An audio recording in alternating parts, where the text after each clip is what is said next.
Good morning. आज हम लोग का टॉपिक है reproduction in organism. Reproduction in organism. Reproduction means होता क्या है? रिप्रोडक्शन का मीन्स ये होता है production of new organism is called reproduction. Production of new organism is called reproduction in same species. In same species means क्या होता है? प्रजाति। इन सेम स्पीसीज मीन्स क्या होता है? प्रजाति। तो री मीन्स होता है दोबारा, और प्रोडक्शन मीन्स क्या होता है? उत्पन्न करना। री मीन्स क्या होता है? दोबारा, और प्रोडक्शन मीन्स क्या होता है? उत्पन्न करना। In same species. In same species मतलब सेम प्रजाति में। जैसे हम हैं तो हमारा लड़का होगा तो हमारे ये वो क्यों जरूरी है? जनरेशन को कंटिन्यूटी, मतलब एक पीढ़ी से दूसरे पीढ़ी तक बढ़ाने के लिए तो हम लोग रिप्रोडक्शन है। इन ऑर्गेनिज्म मतलब जीव में, प्रजाति में। अब सबका जो रिप्रोडक्शन होता है अलग अलग होते हैं। गाय का अलग, भैंस का अलग, मनुष्य का अलग, ये सबका अलग होता है। एक कोशिकीय जंतु का अलग, बहुकोशिकीय जंतुओं का अलग। एक कोशिकीय मतलब यूनिसेलुलर, अब बहुकोशिकीय मतलब मल्टीसेलुलर। ठीक है, इतना पता है ना? अब हम लोग आते हैं जो हमारा मनुष्य का, जैसे कोई भी, चाहे प्लांट हो चाहे एनिमल हो, वो हमारा किस चीज से मिलकर बना हुआ होता है? सेल से मिलकर बना हुआ होता है। सेल से मिलकर बना हुआ होता है ना। अब हम लोग रिप्रोडक्शन को दो पार्ट में बांट रहे हैं। पहले हम लोग आएंगे लाइफ स्पेन और दूसरा रिप्रोडक्शन। इस दो पार्ट में पूरे चैप्टर को कवर करने वाले हैं। पहला क्या? लाइफ स्पेन, और दूसरा क्या? रिप्रोडक्शन।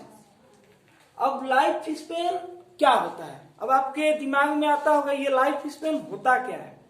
एनसीईआरटी में फर्स्ट पेज पे पहला या दूसरा लाइन दिया होगा life span.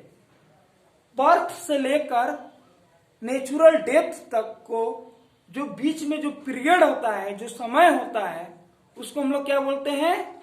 Life span. Birth से लेकर नेचुरल जो डेथ होता है उस दरमियान जो समय होता है उसको क्या बोलते हैं?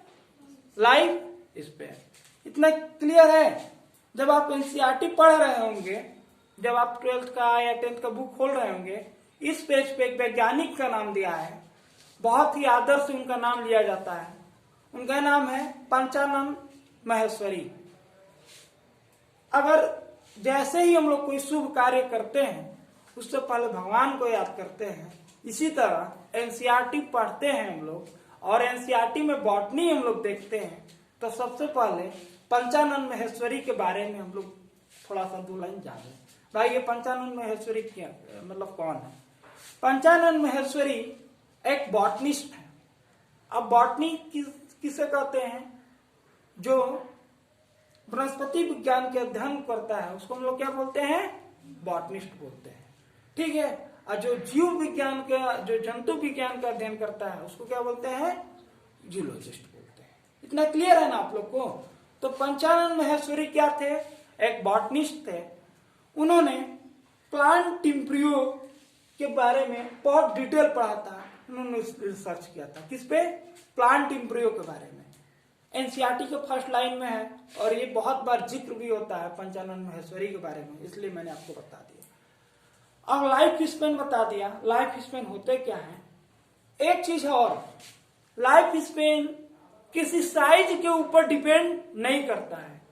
लाइफ स्पेन जीवन का किसी साइज के ऊपर डिपेंड नहीं करता है, क्योंकि पैरट और कौवे साइज में दोनों बराबर है। साइज में दोनों बराबर है, लेकिन जो पैरट का होता है उम्र 140 साल होता है, और कौवे का 10 से 20 समथिंग इतना होता है। अगर साइज क्या मतलब इतना पता चला, साइज के आधार पर हम लोग का लाइफ स्पेन तय नहीं होता है। अगर साइज के आधार पर इस तरह देखोगे तो हम लोग से बड़े क्या होते हैं? गाय भैंस होते हैं। गाय भैंस हम लोग से ज्यादा बड़े होते हैं ना। तो उन लोग का जीवन काल देखो और हम लोग का जीवन काल देखो, दोनों में अंतर है। तो कहने का मतलब है साइज के आधार पे लाइफ स्पेन फिक्स नहीं होता है। ठीक, ये मेरा एनसीईआरटी का लाइन, जो भी मैं बोल रहा हूं वो एनसीईआरटी का लाइन बोल रहा हूं। अब हम जो हमारा लाइफ स्पेन है उसको 3 पार्ट में बांट दिया गया है।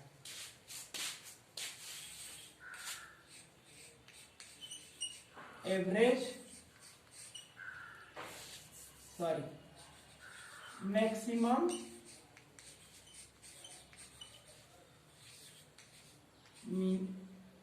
एवरेज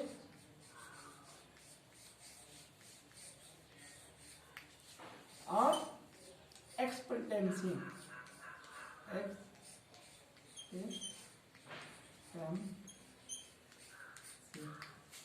कितना पार्ट में? मैक्सिमम, एवरेज और एक्सपेक्टेंसी। अब जो हमारा मैक्सिमम लाइफ स्पेन क्या हुआ, कोई भी प्रजाति हो, मनुष्य में जो सबसे अधिक दिन तक जिंदा रहा तो वो क्या होगा? मैक्सिमम लाइफ स्पेन, मतलब अत्यधिक क्या जीवन काल तक हो जिया तो उसको क्या कहेंगे? Maximum life span. Average life span क्या है? जैसे हम लोग कहते हैं कि मनुष्य का एवरेज लाइफ स्पेन क्या है? 100 साल। लोग बोलते हैं ना 100 साल है, तो हमारा एक वो है कि 100 साल तक के इनका एवरेज लाइफ स्पेन है। मनुष्य मतलब 100 साल तक जीते हैं। मनुष्य लगभग कितने साल तक जीते हैं? 100 साल तक। और जो 100 से अधिक जी लिए वो बोनस पॉइंट में जीते हैं। जो बोनस पॉइंट में जी रहे हैं वो हमारे किस में आएंगे? मैक्सिमम लाइफ स्पेन में। और जो 100 साल तक जी लिए उसको क्या बोलते हैं? एवरेज लाइफ स्पेन में। जिस तरह लोग कहा जाता है ना, गाड़ी चलाते हैं 40 की स्पीड में चलाइए, तो मेरा एवरेज स्पीड है। अगर हाई स्पीड क्या होगा? 60-70 से ऊपर जो होने लगेगा तो हाई स्पीड हो गया, तो हमारा वो मैक्सिमम आने लगा। अब एक्सपेक्टेंसी, अब आपके दिमाग में आता होगा एक्सपेक्टेंसी लाइफ स्पेन क्या होता है? एक्सपेक्टेंसी लाइफ स्पेन वो होता है जिससे हम उम्मीद करते हैं कि ये इतना दिन तक जी सकते हैं, या एक्सेप्टेशन। ठीक है, इतना तीनों समझ में आ गया? ये हमारा लाइफ स्पेन हुआ। अब एनसीईआरटी का पेज नंबर 4 खोलो। अब एनसीईआरटी के पेज नंबर 4 पे दिया होगा सबका अलग अलग लाइफ स्पेन दिया होगा। एनसीईआरटी पेज नंबर 4, जहां पे एलिफेंट वगैरह का फोटो बना हुआ है, हाथी का फोटो बना हुआ है, बनाना का फोटो बना हुआ है, रोज का फोटो बना हुआ है, कहने उस पे दिया है सबका फिलअप करने के लिए। ये इंपॉर्टेंट है। जैसे एलिफेंट का उसमें फिल नहीं किया हुआ होगा। 60 से 90 साल तक। हाथी का उम्र कितना होता है? 60 से 90। गुलाब का कितना साल होता है? बोलो। 5 से 7 साल गुलाब का। बनियान ट्री का मतलब बरगद के पेड़ का 200 से 300 साल। बरगद पेड़ का कितना होता है? 200 से 300। पैरट का कितना होता है? 140। पैरट, अब देखो जो पैरट होता है 140 है। एलिफेंट का कितना है? 60 to 90। देखो 60 से 90 है ना। अब तोता कितना होता है? इतना बड़ा होता है। हाथी उतनी बड़ी होती है। तो इससे आप खुद दिमाग लगा लो कि जो लाइफ स्पेन होता है वो नेवर डिपेंड अपॉन साइज। हमारे साइज के ऊपर डिपेंड नहीं करता है। ये हमारा पोर्शन कौन सा कंप्लीट हुआ? फर्स्ट। लाइफ स्पेन हमारा यहां तक कंप्लीट हो गया। अब हम लोग बात करने वाले हैं इधर रिप्रोडक्शन। री मीन्स क्या होता है? दोबारा। री मीन्स क्या होता है? प्रोडक्शन मीन्स क्या होता है? उत्पन्न करना। री मीन्स दोबारा, प्रोडक्शन मीन्स उत्पन्न करना। लेकिन सेम स्पीसीज मतलब सेम प्रजाति, अपने ही प्रजाति में रिप्रोडक्शन अपने ही प्रजाति में होगा तभी हमारे जनरेशन की कंटिन्यूटी होगी। अगर गाय का भैंस का साथ हो तो वो ना होगा। तो ये सेम स्पीसीज सेम प्रजाति पे ये होता है। ठीक, मनुष्य का एक अलग प्रजाति होता है, भैंस का अलग प्रजाति होता है, गाय का अलग प्रजाति होता है, ठीक है, चींटी का अलग प्रजाति होता है, प्रजाति, ठीक है। तो रिप्रोडक्शन क्यों जरूरी है? रिप्रोडक्शन क्यों जरूरी है? हमारा अर्थ को, हमारे या जनरेशन को बढ़ाने के लिए भी रिप्रोडक्शन की आवश्यकता है, ठीक है। ठीक, पीढ़ी दर पीढ़ी बढ़ाने के लिए ही रिप्रोडक्शन की आवश्यकता है। अब आते हैं, ये दो प्रकार के होते हैं। कितने प्रकार के होते हैं? दो प्रकार के होते हैं। पहला कौन सा हुआ? Asexual reproduction. दूसरा कौन सा हुआ? Sexual reproduction. मैंने एक बात बताया था, अ मीन्स क्या होता है? नॉट। अ मीन्स क्या होता है? नॉट, मतलब नहीं। जो इसमें होगा वो इसमें न होगा।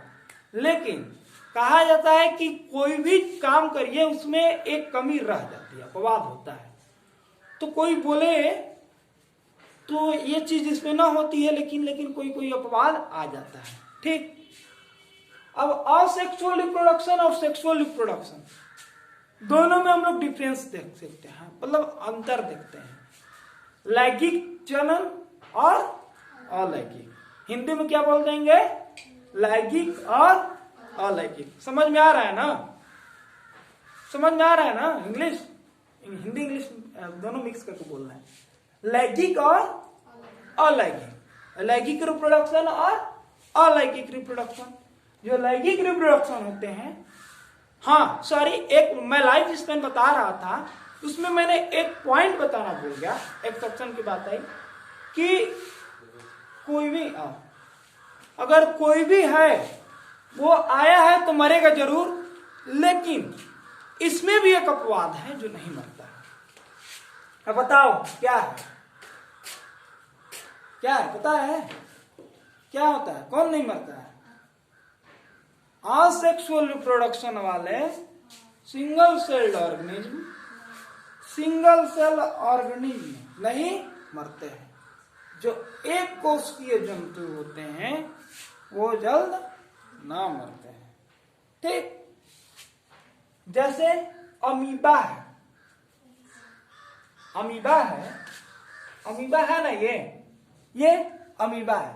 और बड़ा बना दें, ये अमीबा है, ये इसका न्यूक्लियस है, साइटोप्लाज्म है, ठीक।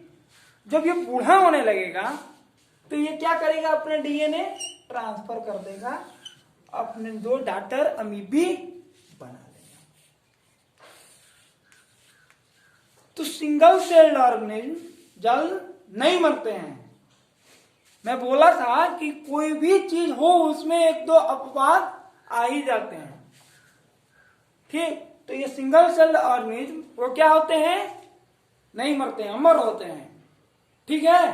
समझ में आया? एग्जाम्पल अमीबा, अमीबा वो अपना क्या करता है? डीएनए साइटोप्लाज्म क्या करता है? ट्रांसफर कर देता है, जो बूढ़ा होता है। अब ये अलग बात है, आप सैनिटाइजर से कोई केमिकल से छिड़काव करके मार दो, मारना अलग बात है, न मरना अलग बात है, ठीक है। जैसे कोई 100 साल तक जीता है, अब उसको बीचे में गोली मार दो तो वो अलग बात है, उसका जीना है 100 साल, लेकिन मार दो वो अलग बात है। यही तो हमारा आज थे असेक्सुअल रिप्रोडक्शन में और सेक्सुअल रिप्रोडक्शन में। असेक्सुअल रिप्रोडक्शन में हमारा असेक्सुअल रिप्रोडक्शन हमारा बाइसेक्सुअल होता है। असेक्सुअल रिप्रोडक्शन हमारा कैसा होता है? बाइसेक्सुअल होता है। बाइसेक्सुअल मतलब जानते हो? सेक्सुअल एक यूनिसेक्सुअल होता है और एक बाइसेक्सुअल होता है। इसमें जो मेल गैमेट्स और फीमेल गैमेट्स अलग अलग लोगों में जनरेट होता है, अलग अलग गैमेट्स जनरेट होते हैं, उनको बोलते हैं। अब ये असेक्सुअल रिप्रोडक्शन में ये एक ही में दोनों जनरेट होते हैं, मेल गैमेट्स और फीमेल गैमेट्स दोनों में एक ही जंतु में, एक ही जीव में मतलब होने लगते हैं। तो इसको हम लोग क्या बोलेंगे? बाइसेक्सुअल। बाइसेक्सुअल मतलब बाई मीन्स होता है दो, यूनिसेक्सुअल क्या होता है? जो एक ठो अपना गैमेट्स, जैसे मेल में मेल गैमेट्स जनरेट हुआ, फीमेल में फीमेल गैमेट्स। गैमेट्स जानती हो ना, क्या बोलते हैं हिंदी में? युग्मक कुछ बोलते हैं, है ना? समझ में आ रहा है ना? जैसे अर्थवॉर्म क्या होता है, वो एक ही में अपना जनरेट कर लेता है। अब अमीबा ही है, मैंने अमीबा का एग्जांपल दिया, तो ये अपना दोनों एक ही में जनरेट किया, ठीक। इसमें गैमेट्स का फॉर्मेशन नहीं होता है। सेक्सुअल रिप्रोडक्शन में गैमेट्स का फॉर्मेशन होता है। इसमें सिंगल पेरेंट्स के द्वारा रिप्रोडक्शन होता है, इसमें डबल पेरेंट्स के द्वारा रिप्रोडक्शन होता है। मतलब ये एक लोग रहेंगे असेक्सुअल रिप्रोडक्शन में तभी भी हो जाएगा, लेकिन इसमें एक लोग से ना होगा, दो लोग की आवश्यकता होती है। इसमें मेल और फीमेल अपोजिट है, एक मेल की जरूरत, एक फीमेल की जरूरत होती है। इसमें बस एक ही में दोनों प्रेजेंट रहेगा, ठीक। लेकिन मैं शुरू से बोलता हूं, सब में एक अपवाद होता है। तो सेक्सुअल रिप्रोडक्शन में भी, मतलब लैंगिक जनन में भी एक अपवाद है। अपवाद क्या है कि एक ऐसा केस है कि जो एक ही पेरेंट्स में हमारा होता है, मतलब क्या यूनिसेक्सुअल रिप्रोडक्शन में भी एक ही पेरेंट के द्वारा भी रिप्रोडक्शन होने लगता है। वो कौन सा होता है? अर्थवॉर्म। अर्थवॉर्म, केचुआ। कैसे होता है मैं आपको दिखा रहा हूं। है केचुआ, है ना? यहां से आ गया है, ये है, समझ में आया? अब ये है केचुआ, ये अपना पेरेंट, इसमें भी कैसे होता है बता रहा हूं। यहां पे आया, अब यहां पर रेंगने लगा, तो जो इसका गैमेट्स है यहां पे बस अपने आप ट्रांसफर हो गया, मतलब ऊपर से लग गया, तो ये हमारा खुद अपना कर लिया। ये सिंगल पेरेंट्स के द्वारा ही अपना करेगा, मेल गैमेट्स और फीमेल गैमेट्स। मतलब ये इस तरीके से अपने स्ट्रक्चर बना लेगा कि एक दूसरे पे नहीं समझ पा रहे हैं, मैं बता रहा हूं। सपोज दैट ये अर्थवॉर्म है, ठीक, ऐसा इसका स्ट्रक्चर है, तो ये अपना जो पूंछ है ये ऐसे कर लेगा। अब यहां से जो इसका गैमेट्स है यहां पे ट्रांसफर कर लिया। अब समझ में आया? तो ये अपना मेल गैमेट्स और फीमेल गैमेट्स एक ही में ट्रांसफर कर लिया। ये हमारा सेक्सुअल रिप्रोडक्शन का एक अपवाद है। का ऐसा मैं कह रहा हूं कि कोई चीज ही नहीं है कि जिसमें अपवाद ना हो, जिसमें एक्सेप्शन ना हो। अब इसमें भी है एक, मैंने बताया कि इसमें गैमेट्स की फॉर्मेशन नहीं होती है, विदाउट गैमेट्स फॉर्मेशन होती है। लेकिन एक अपवाद इसमें भी है, असेक्सुअल रिप्रोडक्शन में भी, जिसमें गैमेट्स की फॉर्मेशन होती है। उसको हम लोग क्या बोलते हैं? पार्थोजेनेसिस।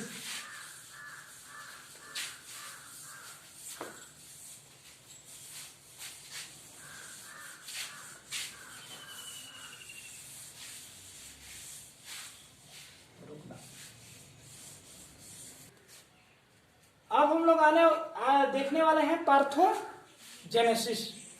पार्थोजेनेसिस हम लोग देखने वाले हैं। तो पार्थोजेनेसिस में होता क्या है ये देखना बहुत ही इंपॉर्टेंट है। फॉर्मेशन ऑफ एन ऑर्गेनिज्म, लिखो, formation of an organism and fertile gametes. Formation of an organism in fertile gametes, in fertile gametes. अब देखो हनी बी। अब हनी बी मतलब मधुमक्खी के केस में देखें तो इसमें तीन चीजें होती हैं। एक होता है क्वीन, एक होता है वर्कर, एक होता है ड्रोन। कितने होते हैं लड़की? एक क्वीन, एक वर्कर, एक ड्रोन। ड्रोन नहीं, ड्रोन। ठीक है। जो क्वीन होता है, वर्कर होता है, ये क्या होते हैं सर? फीमेल होते हैं। क्या होते हैं? फीमेल होते हैं। तुमने ध्यान से सुनो, फीमेल होता है। और जो ड्रोन होता है, ये क्या होता है? मेल होता है। ये दोनों क्या है? फीमेल है, और ये क्या है? मेल है। ये मादा है और ये नर है। नर मादा की कहानी। तो क्वीन मीन्स क्या होता है? रानी। और वर्कर, वर्कर का काम क्या होता है? काम करना। तो वो काम करके लाएगा तब लोग खाना खाते हैं। वर्कर का काम यही होता है ना। ये ड्रोन है। एक सिंपल कहानी देखो, सभी लोग अपना ध्यान मेरे तरफ लाए। ए लड़की देखो मत, इधर देखो मेरे तरफ। क्वीन मीन्स रानी, ये वर्कर है, ये ड्रोन है। ठीक, एकदम ध्यान से सुनिए।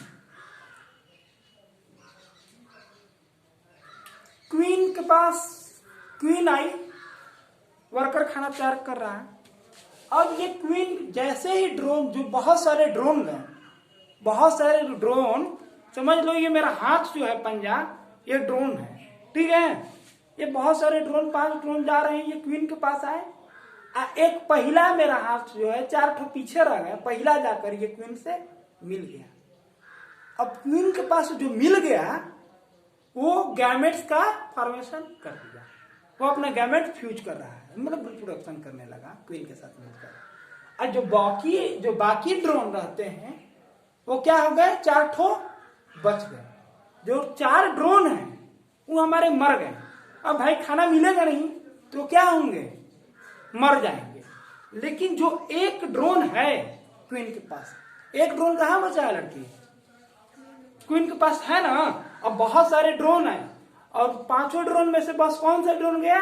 एक ड्रोन गया। एक ही ड्रोन को लेना है, तो एक ड्रोन ले लिया। एक ड्रोन गया। ड्रोन क्या है? मेल है। ठीक है। अब ये जो जैसे मधुमक्खी का होता है ना, ये पंख, यहाँ पे हमारा ड्रोन आया, एक एन बना यहाँ पे, अभी मैं बताऊंगा। तो जब फ्यूज कर दिया, जब मधुमक्खी का जो क्वीन है, जब गैमेट्स ड्रोन फ्यूज कर दिया, तो मधुमक्खी ने उसको फेंक दिया, उसको भी, वो भी मर गया। वो भी ड्रोन क्या हुआ? मर गया। तो ड्रोन बेचारा हमेशा घाटा में ही है। ड्रोन हमेशा घाटा में है। इतना पता चला। ये क्वीन और ये वर्कर क्या है? फीमेल है। ये हमारा क्या है? ड्रोन मेल है। ये ड्रोन आया हमारा कहा? क्वीन के पास। बहुत सारे ड्रोन कूदने गए। अब ये हमारा ये है, क्वीन है। क्वीन के पास बहुत सारे लोग आए, 4 ठो पीछे रह गए, एक आए, कैप्चर कर लिया। जैसे ही गैमेट्स का फ्यूजन हुआ, तो क्वीन ने क्या किया? उसको लात मारकर बाहर फेंक दिया, फ्यूज किया। अब देखो, मैं फिगर के माध्यम से बना रहा हूं। ये मेरा एग है। क्या प्रोड्यूस हो रहा है? एन प्रोड्यूस हो रहा है। क्या प्रोड्यूस हो रहा है? एन प्रोड्यूस हो रहा है। ये मेरा स्पर्म है। ये हमारा क्या प्रोड्यूस हो रहा है? एन। तो एक एन मिलकर क्या बना बाबू?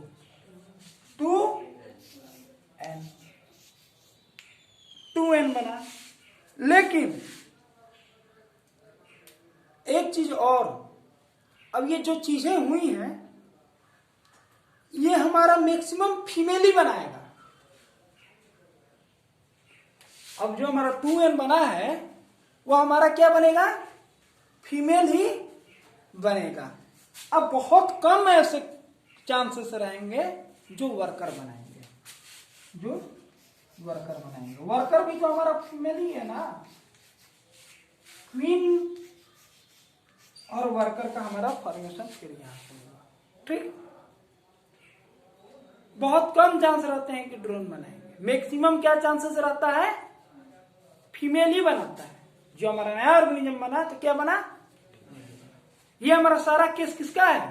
पार्थोजेनेसिस।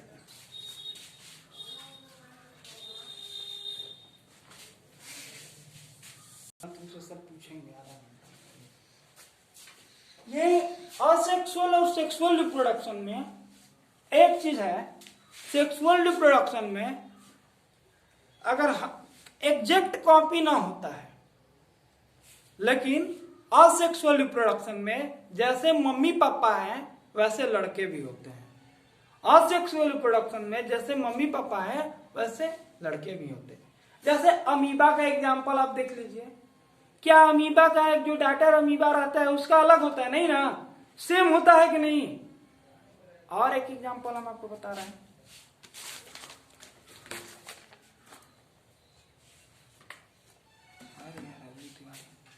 एक अमीबा, जैसे यूग्लिना के ले लीजिए, यूग्लिना भी अपने ही जैसा वो करता है ना, सेम आइडेंटिकल। तो जैसा पेरेंट्स रहेगा वैसा ऑफस्प्रिंग भी रहेगा, जैसे मम्मी पापा रहेंगे वैसे बच्चे भी रहेंगे। कौन से रिप्रोडक्शन में? असेक्सुअल रिप्रोडक्शन में, मतलब अलैंगिक जनन। ठीक, लैंगिक जनन में ऐसा केस नहीं होता है। जैसे मम्मी पापा होते हैं वैसे बच्चे नहीं होते हैं। एकदम क्लियर? कोई डाउट? समझ में आया कि नहीं आया? समझ में आया ना? ये मेरा डिफरेंस था। कोई क्वेश्चन?